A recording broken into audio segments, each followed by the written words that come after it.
Welcome back, my friends, to AA Recovery Interviews. I'm your host, Howard L., and I'm an alcoholic. Sober since January 1st, 1988, one day at a time. I'm grateful you've joined us. AA Recovery Interviews is the podcast where Alcoholics Anonymous members from around the world share their extraordinary stories of experience, strength, and hope. There are over 115 awesome interviews in this podcast series.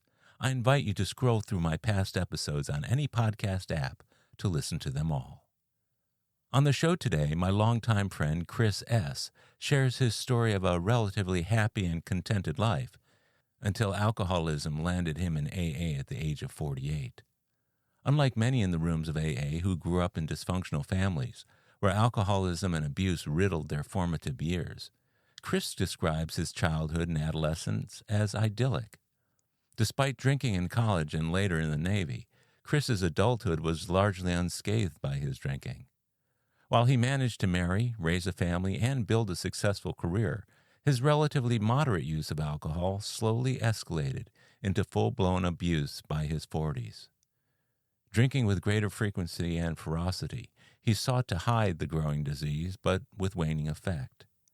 By the time Chris's employer confronted him on his drinking, his career was in serious trouble and his marriage was strained. To save both his livelihood and his family, Chris entered AA. He immediately and enthusiastically embarked on a program that became integrated into every facet of his life. The charmed life he had been living until alcoholism took the helm was reinvigorated by his work in AA, and he now claims the happiest years of his life have been in sobriety. I've had the blessing to know Chris since we first got sober 6 weeks apart over 35 years ago, and the privilege to attend literally thousands of meetings with him over the years.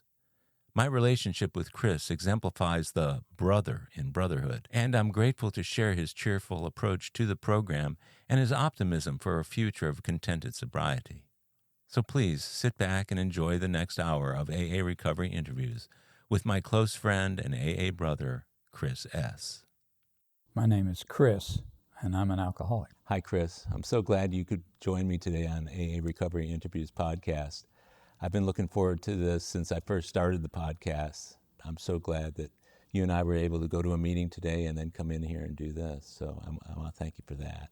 Well, my thanks to you, Howard. I think it's a great project, and I just was kind of waiting till the timing was right, and this seems like the right time. It does, and I think that's the way it goes with our lives as recovering alcoholics. Things happen when they happen or when they're supposed to happen, which is always good.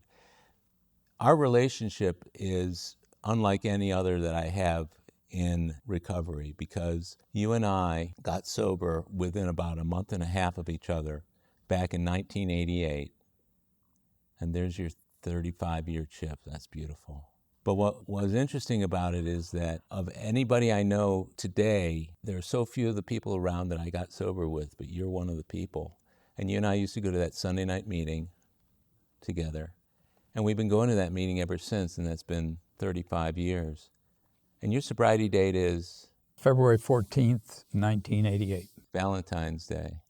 What was there about Valentine's Day that made you want to come in on Valentine's Day of all days? It's interesting. I have a great deal of love for my wife. I've been married now almost 55 years. Wow. She was the fulcrum getting me into AA. Not that she was wanting me to join AA, but I knew that if I didn't do something about my drinking, I would lose her. And I was terribly concerned about that. And I was nostalgic about the love that I had for her and whatnot. And Valentine's Day loomed on the horizon of 1988, and I just made up my mind that was going to be the day, and that I was doing this for her, for our relationship, for everything that I cared about, in which she was the only thing I cared about more than alcohol. So that became a commitment going hand in hand with Valentine's Day, you know, the expression of love. The dual significance is not lost, I think, on anybody who considers the fact. In your life, 55 years married, I'm married 36 years, and it was the same thing. That's one of the reasons why I think you and I connected so closely. What do you remember about your earliest days of recovery? From, let's say, the first time you went to AA, what was that like for you? The first time was at a meeting out at Holy Name on a Wednesday night. I think it was everybody was smoking everywhere at that time, so I think we were smoking out there. They were smoking out there. I didn't smoke. But I put up with the smoke, and I went to that meeting, went through that door out there, which I still look at that door with some reverence, because if they ever tear the place down, I want that door, because that's the door I came through.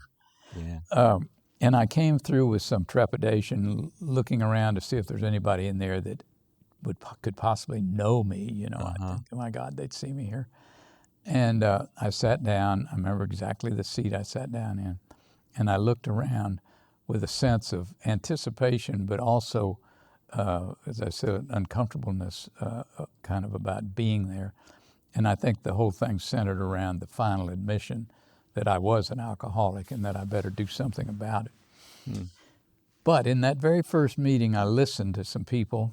There was a Catholic priest in front of me, which I thought was unusual. I didn't think Catholic priests got drunk. I didn't think Jews got drunk because they were of a higher order of some kind of religiosity, which I apparently didn't have as an Episcopalian. So anyway, these people started talking, and they seemed to be having kind of a good time being there, and they started talking about their situations. And every time one spoke, some element of what he said made sense to me, and I thought, yeah, these guys have gone through something that I'm going through now, and look, they seem to be coming out on the other side. That's amazing. And that meeting is still going on to this day. Absolutely, and I still go out there every now and then on Wednesday night. What was there about AA that made that the place you went when you got sober, as opposed to going to a treatment center or to a psychologist or a therapist or some other program? It's funny you should ask that, because my father-in-law was a psychoanalyst. And he told me one time that he could not make any progress with anybody who was still actively drinking. If they had given up their alcohol, even for a short period of time, he could begin to make some inroads. And so that always stuck with me. And so the reason I chose the retreat center, the meeting out there, was that it was available. It had been recommended to me by the guy who became my sponsor, who was actually my sponsor that night. It was accessible and immediate. I didn't feel like right then I needed to go away for a month, though it probably would have been a good thing. But I thought I might be able to do this with this as the beginning point.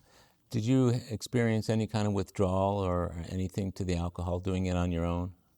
I think I did. I know that I experienced a sugar imbalance that was amazing to me, because at that point I'd been drinking. I mean, I drank all day long and into the night, so I was really generating a lot of sugar. And when I quit, I noticed that I had an enormous sweet tooth.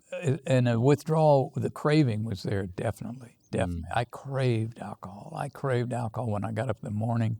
I wanted to have a beer or a drink, and certainly by noon I was ready to and already drinking something, hard liquor. What was your expectation about that when you came into AA? I mean, you went to a meeting, you went to meetings, but then you were still having the cravings. What kind of expectations did you have about that being gone by a certain point? Another good question. I think my expectations were not well formed because I didn't know enough about AA. But I do know that I quickly started patting myself on the back. If I got 30 days, I thought, well, I'm already doing well, and I probably don't need this anymore. Or without verbalizing it, I would be in the company of some of the people that I used to drink a lot with, and I'd think, well, hell, maybe one beer, I'll have a beer, or this or that. So I didn't research that aspect of it. And I don't know if it would have been a good thing or not a good thing, because if I'd known how difficult it was to give up the craving, it would have seemed like, to me at the time, we rationalize everything, that I probably shouldn't even try it at all. Just what the hell, keep on going. But I was so desperate, and I was so absolutely bereft of any kind of other inspiration that whatever AA offered me seemed like the thing to do. And so I got 30 days, and then I slipped. And then I got 60 days, and then I did it again. But when I got a 9-month check, I said to myself, my goodness, I said, you've been sober now for 9 months. You can surely do it one more day. and then the next day and the next day and so forth. So that didn't happen until you hit 9 months. What kind of things were you telling yourself at 30 days or 60 days that made you think you would be able to stay sober, but then you slipped? You're asking some excellent questions. I'm not quite sure. I think that I was fooling myself, as we all did and do, at least until we get some semblance of sobriety, into thinking that, here's what it probably was that I'd gone 30 days or 60 days or whatnot. So that seemed to indicate that I could control my drinking. Being able to control my drinking said, well, then I don't have a problem. And that at whatever moment I was, wherever I was, with whomever I was, having one drink then or one beer or two beers then would be an okay thing because I knew I could go back to sobriety again later. I mean, maybe the next day. Yeah. So I rationalized it that way. Yeah, that's a common thread, though. And what's interesting is that the very act of stopping drinking for a certain amount of time is enough for us to self-convince that we don't have a problem. So we take one drink and then, it's that endless do loop, right? That's it. That's precisely it. So by the time you hit 9 months, you had finally gotten to the point where you could look ahead at what the next day might be and how you would get through it if you continued to do the right things versus looking back, thinking about how much time you had and how it proved whatever it was proving to you. Well said. Yes, I could do that, and in equal measure. And I did, even at that early stage, I looked back at how my life had improved so dramatically in those 9 months. My thinking was clearer, my relationships were clearer, my resentments were fading, my sense that I was in control had largely gone. Those were the bad things that had gone. What had come into my life by that time was a higher power. I had a higher power that was doing things for me that I couldn't do for myself. And then the fellowship. Oh, the fellowship and the readings and the camaraderie and all of that, of course. Before you stopped drinking over the years, at what point did you realize that you had a problem that you might need to stop? Oh, Howard, I realized that probably a year after my first drink at 18. No, seriously. I had my first drink, I think the night I graduated from high school, and it really felt good. Boy, I'm on to something. This is really wonderful, and it continued to be wonderful. And then probably a year or two or three into that, I began to think, wow, this is wonderful, but I don't think I have control over this. Then I went to college, and during college I drank a lot, and sometimes I drank till I was out of control. I remember one terrible night with some people in the car with me, and I was driving, and I was thinking, I might have a collision here and kill somebody, And so I was thinking that I'd lost control, and I was probably an alcoholic, say, certainly in college. So you knew that back then, and I want to visit that in a little more detail in a few minutes. But how often and in what ways did you express to your wife that you were going to stop prior to your actually stopping? Was it something that you were telling her repeatedly, or had things just gotten to a head that you had to stop when you did? Not once did I say anything to her. I was doing all of the soul-seeking and remorseful things internally, just eating my own lunch. And one day we were down in Galveston, and we like to go to Galveston, and we were on the beach. It was a pretty day. And what I was doing was, this was during the period I was trying to get sober, mind you, from say, day one. And I was drinking. I had sneaked down there kind of in a cooler, some of these little wine coolers. You remember they used to have little tin cans of different kinds of wine. And so I was sitting there, and I had the thing behind me. And I was, when she wasn't looking, I'd take a swallow of that. Now, I'd never told her that I was going to quit drinking, but I was thinking I was going to taper off that way, Yeah. And so I set the can down, and she turned and looked at me with the most direct look, and she said, and I quote, I like you a lot better when you don't do that. Those words, those simple words, I like you a lot better when you don't do that, just went straight to my heart like a dagger.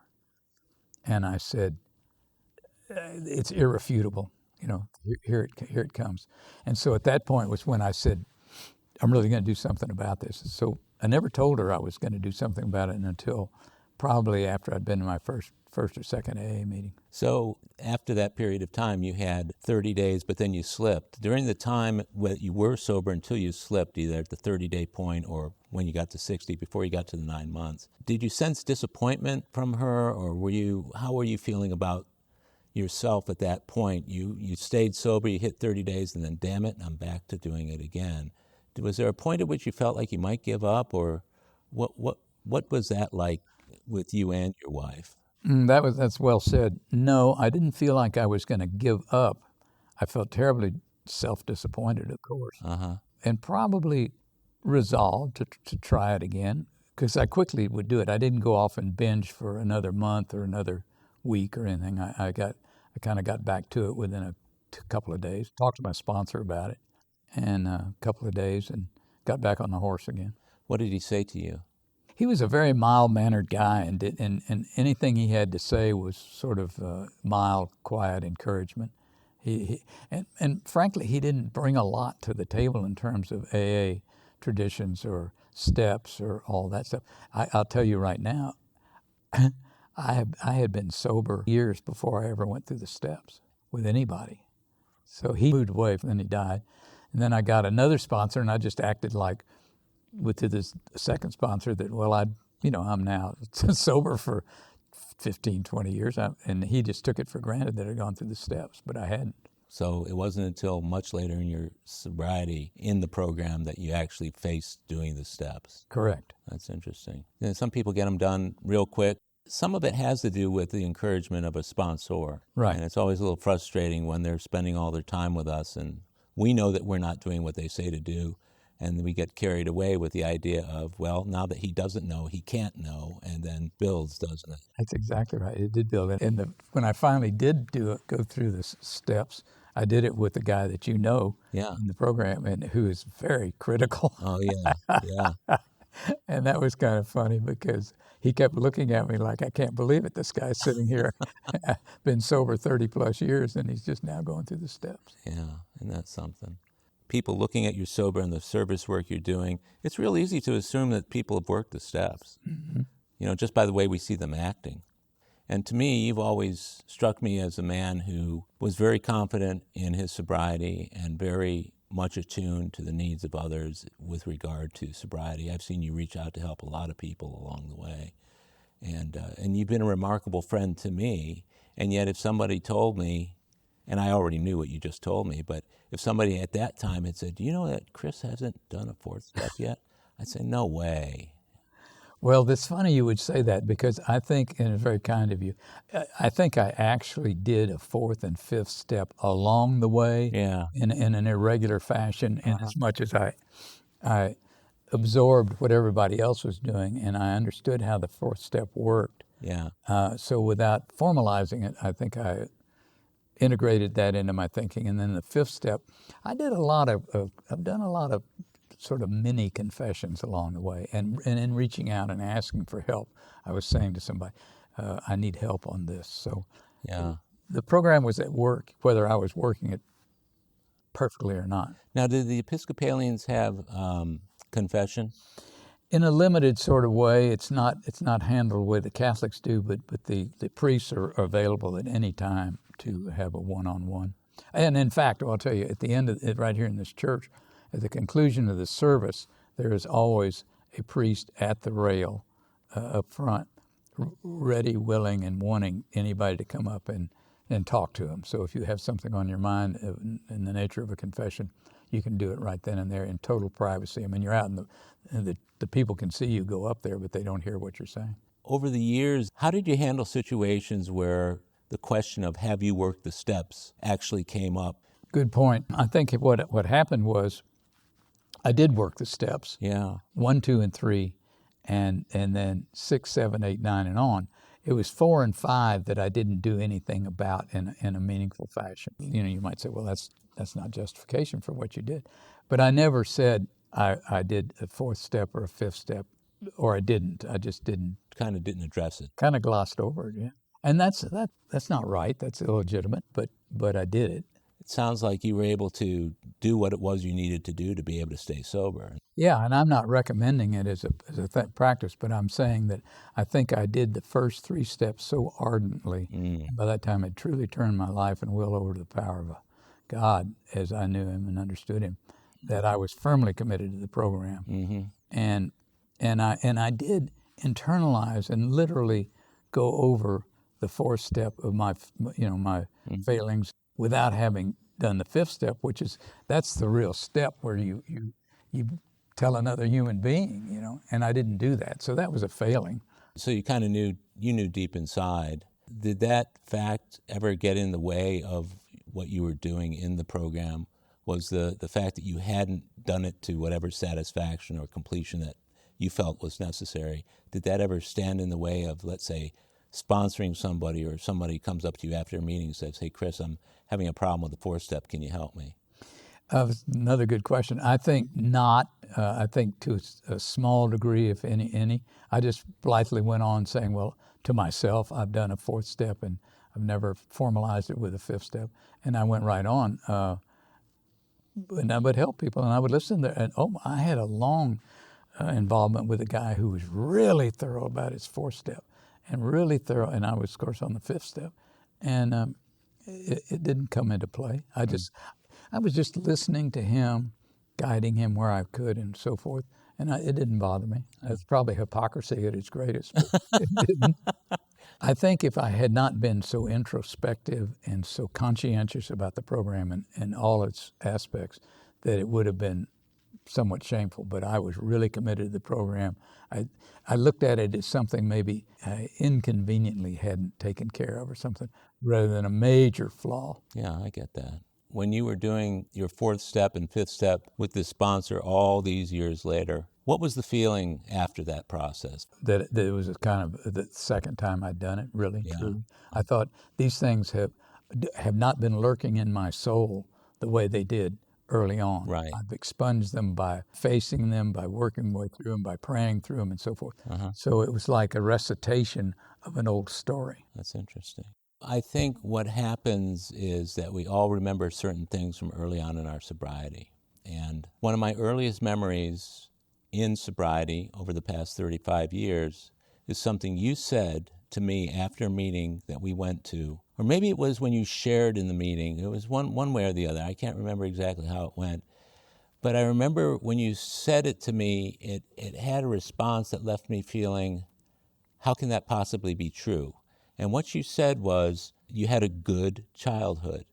And at that point in my own sobriety, I, of course, was blaming my childhood for everything because I had an abjectly abusive, violent upbringing in my house. I remember your response to me when I told you that. You were a little incredulous, too, because my first thought was, how is it possible he became an alcoholic? Because I just kind of equated terrible, miserable, dysfunctional childhoods as being the driver of the disease. When you look back at your childhood, and I'm assuming looking back right now, you still consider it a good childhood, did it ever leave you wondering how you could become an alcoholic? Oh, yeah, I know exactly how I became an alcoholic. I'll lay some off to genetics, but neither of my parents drank. Not only did they not drink much, but they never drank to excess. They would have a cocktail every now and then, and I'd be aware of that. And they didn't discourage me. But what I grew up with was an untreated Napoleonic complex. I was short, I was outgoing, but I was a popular person. But I never felt like I quite lived up to my father, who never lorded over me. He never made any disparaging remarks. My mother was a little bit critical here and there, but she always thought I was the blessed child. I was a middle child between 2 sisters. And what I did, Howard, I made myself into an alcoholic. I drank that first beer, and I thought this was really feeling good, and I continued to do that until I was 48 years old. Well, really, I continued to do it until I was about 35 or 40 when I realized the horse was out of the barn and I was in bad trouble. Right. But I was a self-made alcoholic. My childhood was idyllic, I promise you that, and remained so until the day both my parents died. I mean, life was good. I was in an upper middle class family in a small town in Oklahoma, nice high school, just nothing intruded in any upsetting way. When you think back to how you looked at the people around you and maybe the people who you were drinking with at that time, who would have come out of families like the kind of family I came out of, what did you think about that? That's really interesting because there were a few of them. I thought it was unfortunate that was happening to them, and sort of in my own way, quite thankful it wasn't happening to me. But from that point on, I just blew it off, as I did a lot of things, because the alcohol completely dominated my sense of sensitivity, that I should take note of that and thank God I wasn't and do something about it, things like that. It became the anesthesia for the rest of my life. Yeah, became a source of relief. Yeah. So for me, alcohol and drugs were a source of relief for the way I was feeling about myself, as a way to kind of blot out some of the really horrible things from earlier in life. When you look at your own alcohol use at that time, gaining relief, the question, I guess, in my mind is relief from what? It wasn't so much gaining relief as it was bringing a new sense of joy and exuberance into my life. It was all positive. I could say things and get away with it. I could do amoral things and get away with it. I could lie and get away with it. I probably stole in one way or another. In other words, it enabled me to do these things. I wasn't fleeing from anything. I was reaching out and finding a new pleasure. So you were embellishing your life. Right. And my stories. Your stories. Exactly. Well, I think if anybody's going to drink and become an alcoholic, that's the way to do it. I'm serious. I didn't waste a minute lamenting my past. I was out there in the world gathering all these new experiences. Now, when you were younger, maybe in grade school or middle school or high school, what kind of opportunities to drink came into your life that you turned down, or did you just not have those opportunities? No, never had them, actually. We created opportunities to drink. We would steal liquor from our parents' liquor locker and fill the bottle back up with water. We would get somebody to buy beer for us.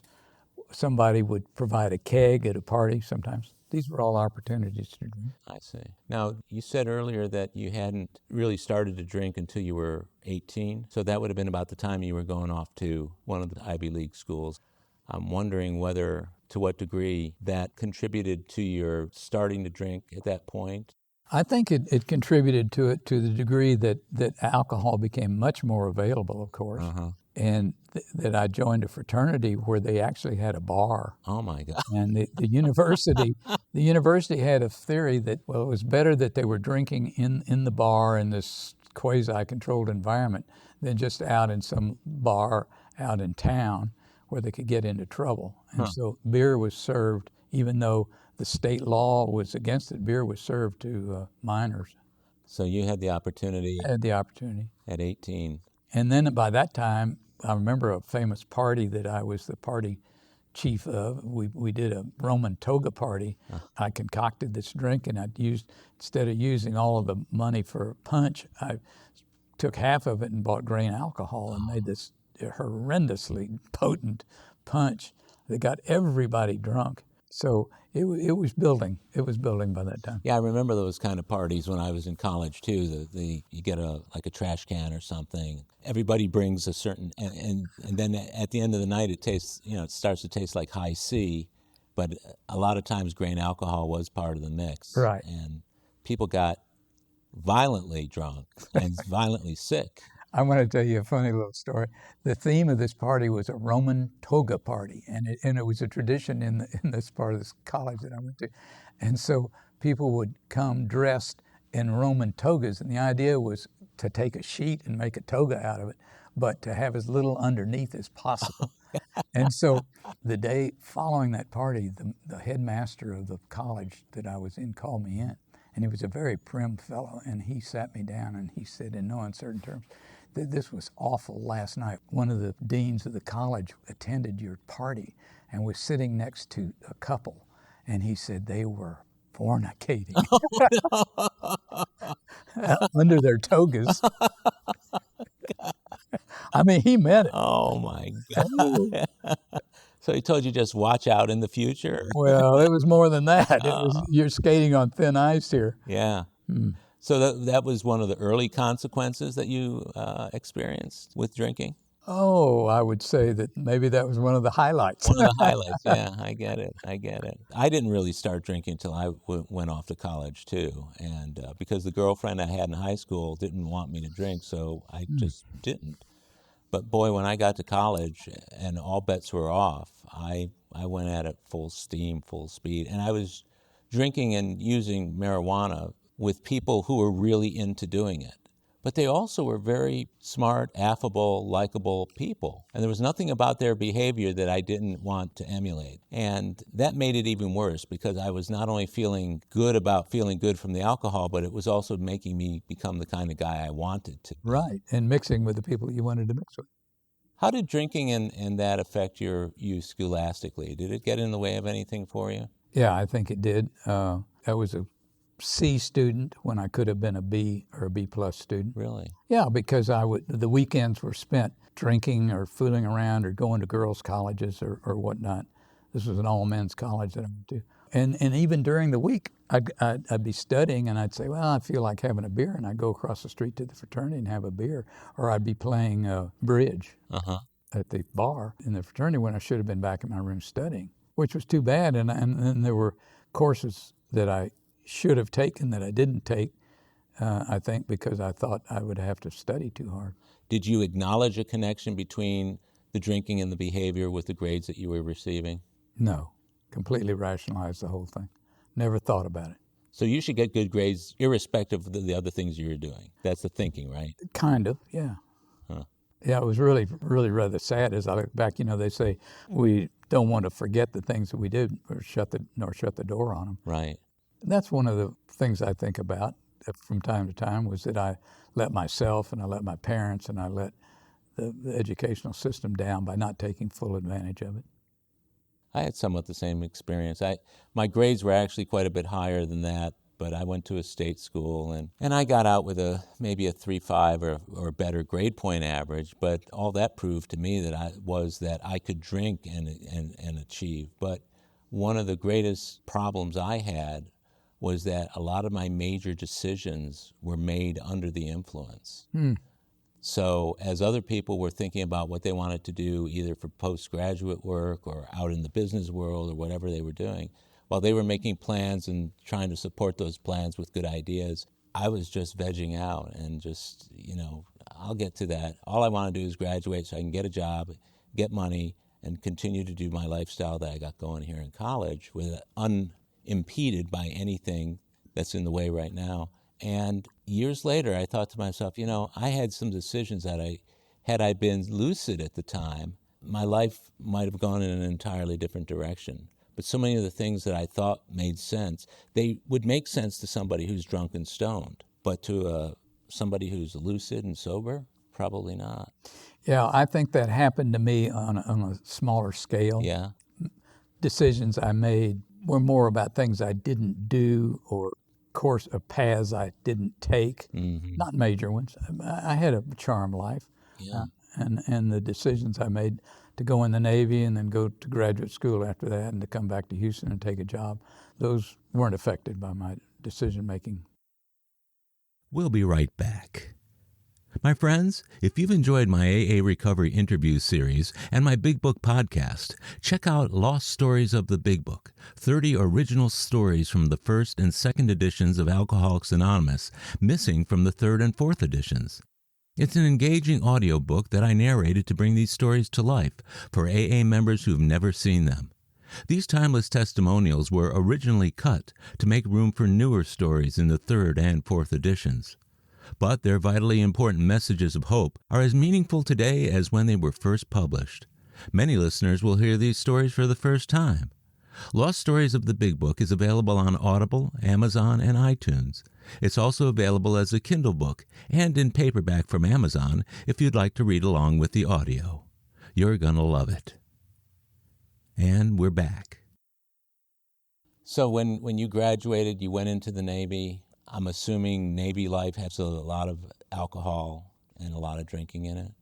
Terrific amount. None aboard ship. That's the difference between us and the British Navy. We don't drink aboard ship, and that was, at least in my ship and most of the ones I know about, was pretty strictly adhered to. Yeah. No alcohol. But when you got liberty and hit the beach, all bets were off. Huh. And as a bachelor, and I was a bachelor for all this time, good God, my behavior on the beach was to drink as much as I could and wanted in the officers' club. Drinks were 25 cents a piece. Mm-hmm. And then go out in town, if we were in Japan, say go out in town and eat in a Japanese restaurant and drink all the sake they could, and then find a good Japanese lady who was so inclined and take off with her for the night. And then make damn sure we were back at the Fleet Landing in time to take the boat back to the ship. Yeah, and as long as you weren't drinking on the ship or getting in trouble in town, let's say. Precisely. All that was condoned. All of that was condoned.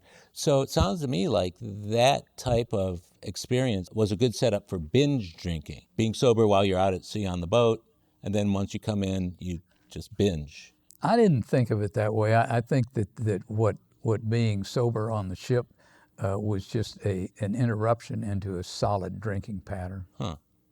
Because we were at sea, well, for instance, we were going from San Francisco to Pearl Harbor took a week, and then if we were going down to Guam, it took 2 more weeks. So but in between we had Hawaii. Oh. So it was 2 weeks at sea, going to Guam. Then we'd get down there, and there was an officers' club down there. I didn't think it was a binge. I just quietly bided my time and then went after it again. Would you have considered yourself alcoholic at that point? Yes. I would have considered myself alcoholic, but an alcoholic among other less alcoholic drinkers. That is to say, I didn't stand out. I made every duty call, I made every promotion, I made everything else, but I was clearly an alcoholic. My behavior and my inclination to drink was clearly an alcoholic. Did you ever take any pride in your ability to consume alcohol or the things you did while you were drinking, the stories that you were later on to be able to talk about? Well, yeah, I incorporated them into my, how shall I say, storytelling, my regaling people. And people love to hear those stories. They love sea stories even to this day. Uh-huh. So there were things that went on. I'll tell you one, for instance. Yeah. One night, and my captains, by the way, two captains, one in particular, were big drinkers. First captain was the biggest drinker. So he liked me. He took a shine to me. We were, even though we were separated widely in rank and in terms of deference to his captaincy, we'd hit the beach together every now and then. And one night we hit the beach in Yokosuka, Japan, and we got plenty liquored up in the officers' club, and we went on the beach. And then we went to a hotsie bath, we called it, a place where you could take hotsie baths and then you could go off with a woman. Yeah. And we did that. And then we somehow recovered and we got back on board ship. And the next morning he called me up. We were still in port. We were anchored out, by the way. This was an ammunition ship, so we couldn't come alongside the pier. We were anchored out. So he called me into his quarters, which was at about 8:15 in the morning, which is kind of unusual. He said, "I've got a mission for you. I want you to go back in and retrieve my calling card." He said it's pinned above the bed in that woman's. So he sent me in using his gig, his personal gig, and I went in and I got to the beach and got a taxi cab and went. It was still there? Oh yeah. Wow. And little. But what's her name was just. She said, "Oh, you're captain, very nice man, very nice man." I said, "Thank you very much," and I took his card. And of course, that was gold because when I got back to the captain at an appropriate moment, I came up to him. I said, "Sir, I think this is yours." He loved me. Oh, that's great. So you got out of the Navy. You're still drinking. You're getting along okay. You said you went to college at that point or graduate school? Went back to graduate school, took an MBA. So how old are you at this point? I was about probably 27. Okay, so you still have another 21 years to go before you get sober. How would you describe that period of your life? I would describe it as a very pleasant, interesting, informative time where I enjoyed life enormously, made a lot of friends, had some great experiences. Pleasurable experiences. I liked girls, and girls seemed to like me. I wasn't married. To give you an example, I had a a relationship with a woman that lasted 7 years in that period and never came to marriage. So life was pretty good. My mother, as I said, I led a charmed life, and I think I did. Yeah, well, it sounds like it. To what degree did alcohol influence those years? Positively. Really? Oh yeah, I was doing things and daring things and getting into things that I would never have done had I been sober, and dangerously and recklessly, I might add. I mean, it wasn't something I would wish on anybody, but while I was doing it, it was a lot of fun. So somebody listening to you talk about your life and about your story could say, gee whiz, I can do what I want until I get to be maybe 40, 45, and then I can get sober. No, I would say absolutely not, and I do not want my story to lead anybody to believe that. Right. If I could take it all back, first place, I'd have never had that first drink at 18. Right. But having taken that first drink at 18, by the time I was, say, 21 and realizing I was drinking more than anybody else around me to excess, if I could have stopped then, I would have had a different and, hard to say better life, but I would have not exposed myself to that kind of reckless behavior, and wish I hadn't. Yeah, and I get that, and I've interviewed some other people who got sober much later than you did, but who lived relatively normal lives and what they would consider to be pretty happy lives until the alcohol really started to get in the way. Well, that's it, Howard. The alcohol really started getting in the way, say, in the last 10 years of my existence, causing me problems at work, beginning of problems at home, causing great remorse on my part, great self-disappointment. So that part was a very unpleasant and unhappy result and an absolute given to what I was doing before. When you think about the relationships that you had with your wife and your kids during those years, those charmed years, let's say, was there ever anything about your behavior that you would at the time attribute to having had too much to drink? Yes. How so? Well, I would do selfish things, self-aggrandizement, if you will. Well, my wife and I were talking about this recently. I would come home. She didn't know it, but I would have a drink or two on the way home. And then when I'd get there, I'd have dinner with her and the kids, which was usually delayed because I didn't get there on time, at least delayed for me. And then I'd have a drink or two at home and a glass of wine. And then I'd go to bed, go to sleep. So I'd be in bed by 9 or 9:30. And I wasn't contributing anything to the marital camaraderie and joy of being together. And so alcohol was definitely impacting that. How about your relationship with your kids during that time? I've been over this with them. When I did the ninth step with them, I talked about that as candidly as I could and asked pointed questions about it. And they said, "Oh, you're all right, Dad." I was never abusive, but they said, "You could lose your temper quicker. You lost your temper quicker, and sometimes you weren't around," meaning I was in bed asleep or something else. So most of the child raising was left to your wife. Though she, to this day, gives me great credit for time spent doing that, for instance, in the sports that they played or in helping with homework and all that. So there were good things going on. So you were working, you were able to get through your career to that point, still being able to drink whenever you wanted to, not necessarily on anybody's radar as an alcoholic. Until the last, and then I was. When did the wheels start to fall off? The wheels started to fall off. It was about a 5-year decline. They started to fall off when I had trouble with a boss that I had, and who called me into his office one day and said, "You got a drinking problem." Because what I had done was, on a ski trip to his ski lodge, I had gotten out of hand and actually flipped one of the other guys backwards in a chair. Oh, jeez. And I flipped him out of the chair, and we kind of tussled on the floor and whatnot. Anyway, the boss called me in and said, you're drinking too much. You've got to do something about your drinking. And so that brought it home that, I was in trouble. So what did I do? I got another job. I did. It wasn't a geographic cure, but it was a career cure, and I got hired at a higher price and for a guy, and I worked for him for 5 years. What were you thinking when you decided to get another job? What I thought was, they're on to me. They're on to me. They've discovered what a failure I can be or could be. So I just better get out of here and start anew someplace else. I was going to go out on my own and do something entirely different, which I did in an entrepreneurial way. I could not stay in the industry that I was because I figured out that I was probably pretty well known for my excess drinking, and leaving that second company was a clear sign.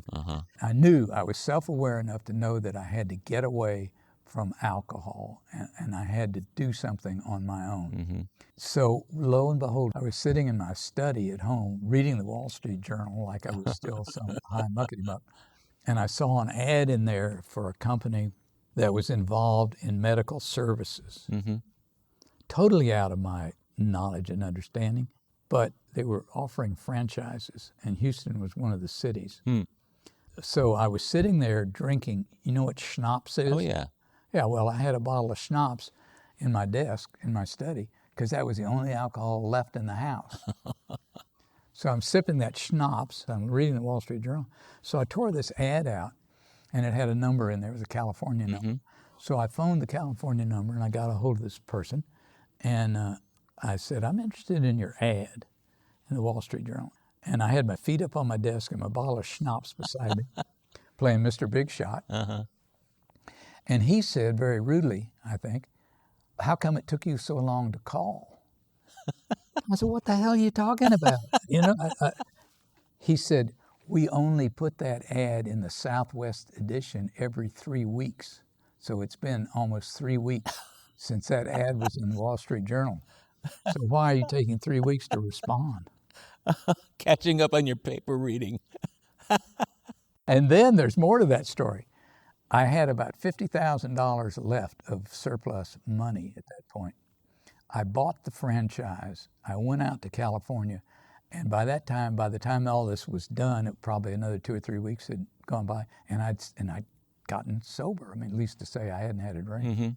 I went out there and gave him a check for $50,000. And lo and behold, within minutes, one of the staff of the company came out with a tray full of champagne and champagne glasses, and said, good, let's have a toast to this new business, And what did I do? Of course, I drank it. So then, when I got into AA, and that was shortly thereafter, God told me, either through my sponsor or the program or the guys or whatever, I will not ever give you a heavier load than you can carry. But I'm giving you a load now that's a twin load. One of them is to get sober, and the second is to make this business a success. And as I look back on it, I couldn't have done one without the other. I could not have started up that business and built it into something without being sober. And without the business, I probably wouldn't have had the incentive to get sober.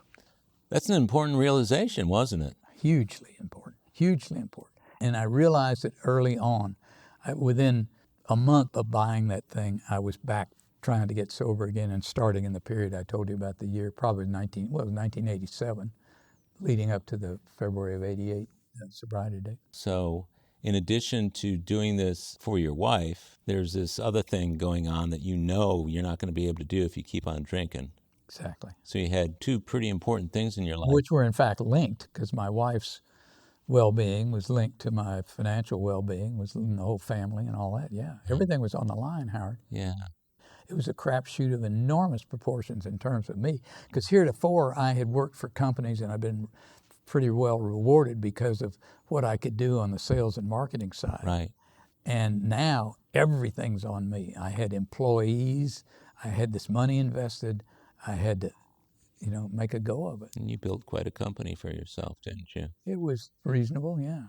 And I watched that happen over the years, which is very cool, because you and I got to know each other shortly thereafter. Right. As you look back over the 35 years now that you've been sober, what periods during that sobriety kind of stick out in your mind as pivotal moments, either good or bad, when maybe your program was strained or put to the test? Well, that's very interesting. Not even in general, totally the program has been good. It's been such a wonderful thing, but I'll give you a few examples of how good and what happened. After I started that business, I began to build up my customer base. So I got the flywheel going, if you will. and I had one very large customer, represented 30% of my revenues. Mm-hmm. And through a difficult situation that I won't bore you with the details, the customer walked out on me, literally, took the business away, not quite overnight, but shortly. And I was sitting there in my office on a cold December Houston night, feeling very frightened and very concerned about, can I survive? Can this business survive? Mm-hmm. And I was sitting there all by myself, and a higher power said to me, you'll make it, in effect. And when with that, a warm glow, literally a glow, a feeling of warmth started at the top of my head and flowed down my head and my neck and my shoulders and down my hips and to the floor. And it was a higher power reaching down and touching me and saying, you'll be all right. Stick with it. You'll be all right. So, you talk about your burning bush experience.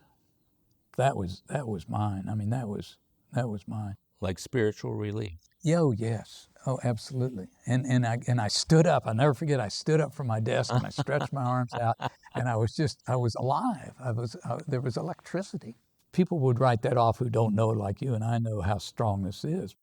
That was the big test for me, for my sobriety perhaps, certainly for my business. And so from that point on, I have been so secure in the knowledge that everything's all right already, that I've not felt a test. I've never felt like, oh, my sobriety's in danger. I'm really feeling like crap here. I'm going to go back out and have a drink or anything like that. One of the reasons why I do this podcast is because oftentimes when people tell their stories, they spend about 85% of the time, or maybe 90% of the entire time that they're allotted, let's say 45 to 50 minutes of the hour, they'll spend talking about what it was like and what happened, the very juicy parts of their story. But then, let's say they're sober 10 or 20 years, they save that for the last 5 minutes, and then I got sober and life's been great since. And that's, so what I thought was at the beginning of starting this whole thing was, wait, there's got to be other stuff that happened in the 10, 20, 30 years you've been sober where your sobriety made it a very important contribution to your being able to either get through it or acknowledge it, good and bad. Now I know you've had some health challenges in the past. I like to visit those too. Okay, no question about it. No, what I would say is, as the program teaches us, we'll never be overmatched because we've got this. So I would say to you that yes, I've had those challenges. I had prostate cancer and I've had some other things happen, but I was so grounded and so secure and happy in the program. It had all the answers. And so I was never overmatched by the calamity. I had what I choose to call God on, looking after me. So how could anything bad happen? Things could happen bad, but how could they get out of hand and ruin my life? What a remarkable realization. Yeah. Another thing is, Howard, I was taught I don't meddle in other people's business anymore like I used to. I used to love to get in the middle of something, not to stir up shit, but just to get in there and know more about something than anybody else did and whatnot. I don't do that anymore. I used to be very resentful of people for small slights that they didn't even know. I don't do that anymore. I mean, so when I say life has been great, it has been great because of the program, because the program enables me to handle these things that used to baffle me. So that kind of stuff happened while you were already sober. You still had some of those feelings of resentments and everything else. So it's more of a growth thing, isn't it? It's a growth thing. You've always struck me as a very calm, very centered individual. And I think one of the reasons I was drawn to you early on is because I try to aspire to that level of spiritual confidence. And I think I get it mostly in my head and a certain amount in my heart. You strike me as the kind of person who has a lot of it in your heart right now, but it still influences your thinking in a way that I believe is very helpful to other people.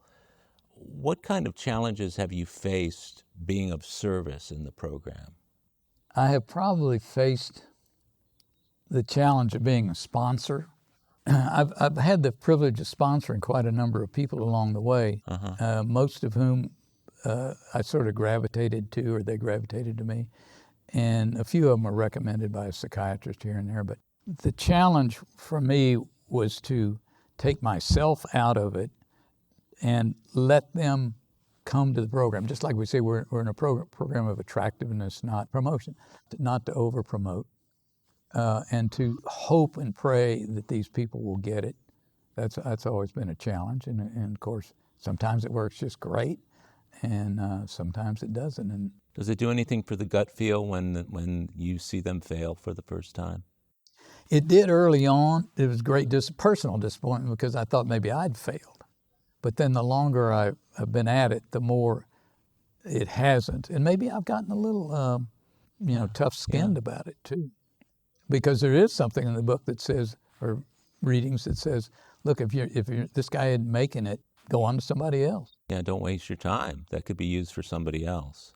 I get that. It's always a little bit disappointing to me when I talk to men in the program, and you and I both know who some of these guys are, who will just openly avow that they don't sponsor men because they've never been successful at it. And I always think the mark of success is not whether they stay sober, but whether you stay sober. Thankfully, there's a lot of other service work that people can do.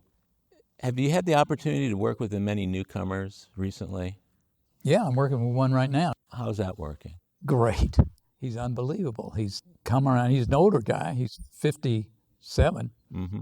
But he has come around to understanding what it takes and where he's been and the journey he's on and so forth. And he's reached out with both hands and grabbed this program full bore. I think that's wonderful. I know who you're talking about. To be able to have you as his sponsor with the kind of attitude now approach that you have just towards life in general, but also having gone through what you've gone through, I think is a great gift to him and especially to you. Well, we're really enjoying it. This guy is he's spent time in prison. He's had a life that would say, oh, this guy is not a winner, never will be. He is a winner through the program, and he knows it, and he and I talk every day. He is just totally committed. Sounds like he's on fire for the program. He's on fire for the program. And how long has he been sober now? Coming up at the end of this month will be 1 year. 1 year. Uh-huh. The facility that he's in, usually the men stay there about a year, don't they? Mm-hmm. Yes, he's about ready to graduate. They expect for the person who's graduating to have something to go to, when they step out the door. Is he pretty well set for that? Absolutely. He's got a job. He's in the work phase, so he's working a full-time job. He's got an apartment lined up. He's told the apartment people all about his past, that he was a felon and that he's through recovery and whatnot, and they welcomed him in this apartment. And he has some family here in Houston, which helps. People are giving him things like used furniture and so forth. And I am not accustomed to doing this, but I gave him a tool set to use on his job. Everything's coming together, falling together. What's great about it is I can see you light up as you talk about this. And I can see that expression of joy in your face and in your countenance. And I want to acknowledge that. Sometimes you wonder, is it really making that big a difference? Well, when I see the way you are right now, I know that it does. And he's a good guy. I see him really going out of his way in that meeting to say hi to guys and that sort of thing. We've had a lot of guys from that particular facility over the years because they bring a couple van loads full of men. And that points up the difficulty of staying sober, Mm-hmm. for sure, is access to a good meeting and a good bunch of guys. And the difference between your background and his background, what has sponsoring him taught you about yourself? I would say it's taught me humility, Mm-hmm. or an additional dose of humility, in as much as I know what he went through. I would just die if I had to spend 15 days in prison. He spent 15 years. So it's taught me once again to be grateful for what I was given as a youth, the family I had and the opportunity that I had, and to make, in my humble way, as much of a gift of that to him as I possibly can. Yeah, it is a real gift. And I remember when you were sponsoring that ex-football player, that was an interesting time for you, wasn't it? Oh my God, Howard. That's like 20 years ago, isn't it? Oh yeah, it was about 20 years ago.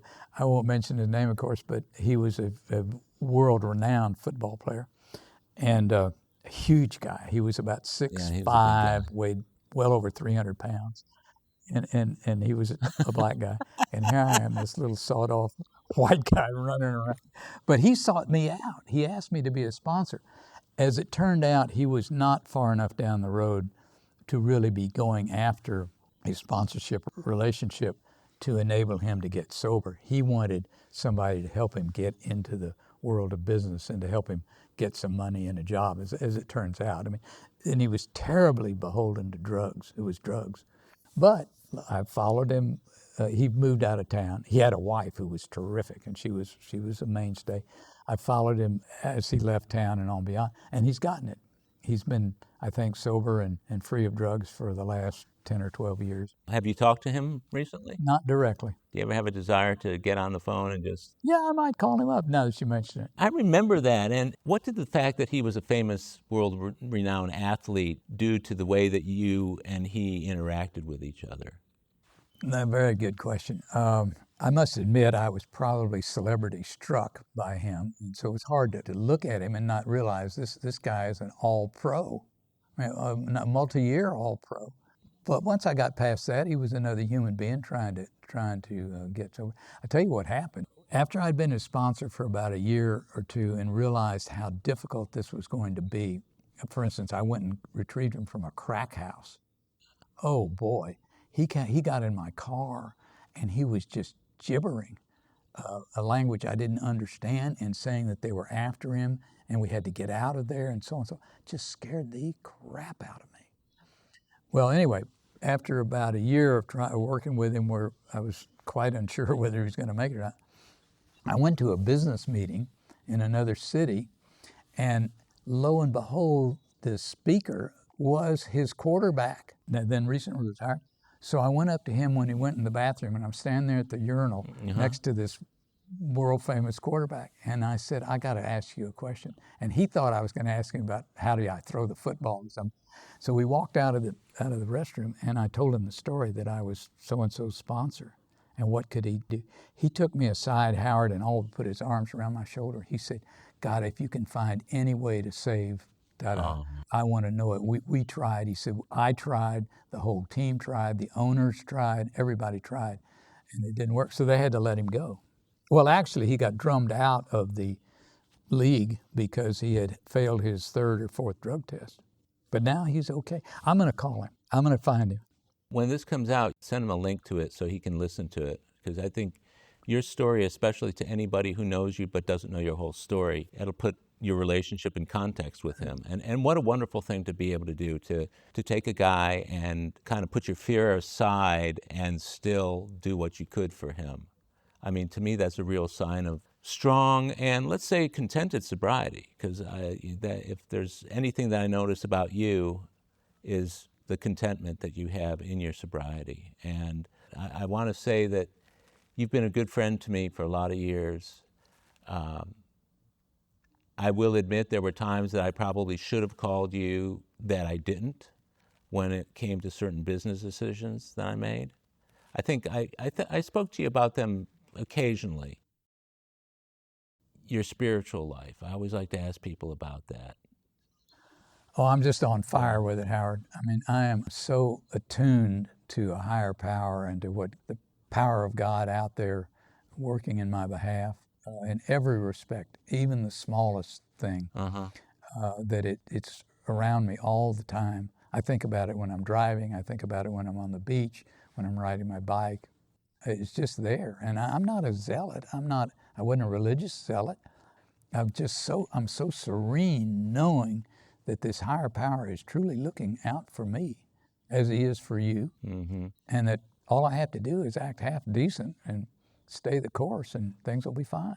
And the cool thing about it is you're the attraction, not the promotion of this program. Mm-hmm. And I see men attracted to you, and I see how you are in meetings and your respect for others. It's admirable. It's something that I would like to aspire to, as I'm sure a lot of men who know you feel that way.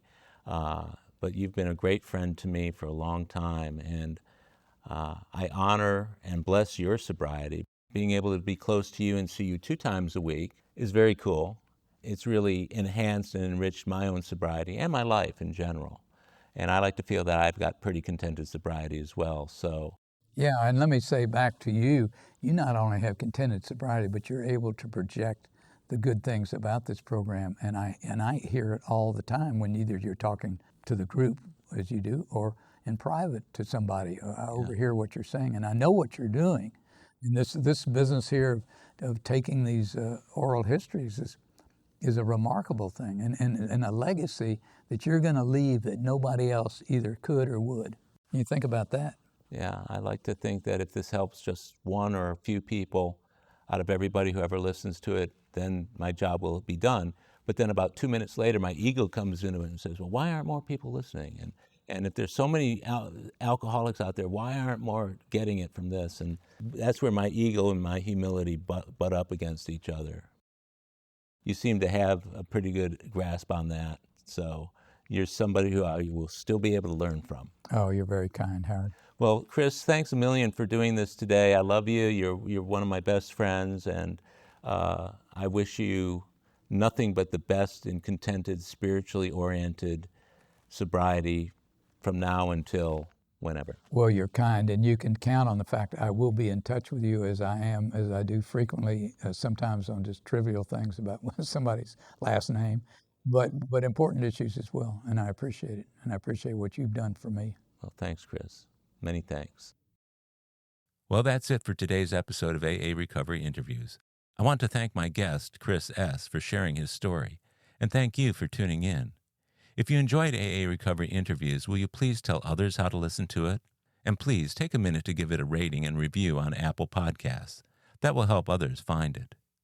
Of course, you can listen to many more interviews in this podcast series by following the podcast on Apple Podcasts, Google Podcasts, iHeartRadio, Spotify, Pandora, Stitcher, and other podcast providers. Or tell Siri, Google Assistant, or Alexa, play AA Recovery Interviews podcast. Or visit our website, aarecoveryinterviews.com, to hear every show, share your comments, and also contact us. By the way, this podcast strictly adheres to AA's 12 traditions and all General Service Office guidelines for safeguarding anonymity online. I pay all production costs and no one receives financial gain from the show.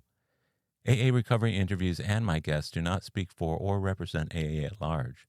This podcast is simply my way of giving back to AA, that which has been so freely given to me. The next episode of AA Recovery Interviews is on the way, so keep coming back. It'll be here soon.